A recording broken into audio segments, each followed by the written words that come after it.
comprenez par là qu'au départ, sur la terre, il y avait une seule langue. Que ce soit les oiseaux, que ce soit les poissons, les monstres marins, le vent, tout ça c'était un seul et même langage. Mais quand vous entendez le bruit des vagues, vous entendez le bruit du vent qui frappe sur les feuilles, vous entendez plusieurs sons différents. Mais au départ, c'était un seul langage, mais avec différents sons en fonction de la personne qui va émettre ce son-là. Mais ce son, au départ, c'était un même langage.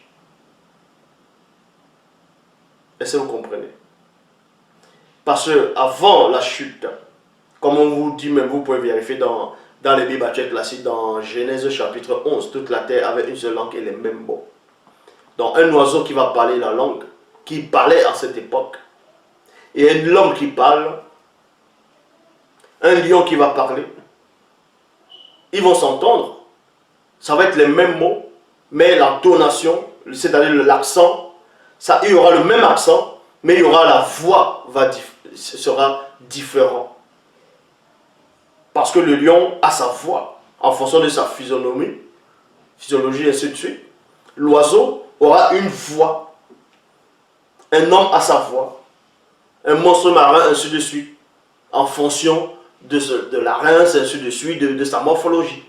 Mais sauf que quand ils vont parler, ça va être le même accent, mais une voix différente. Mais ils vont dire les mêmes choses.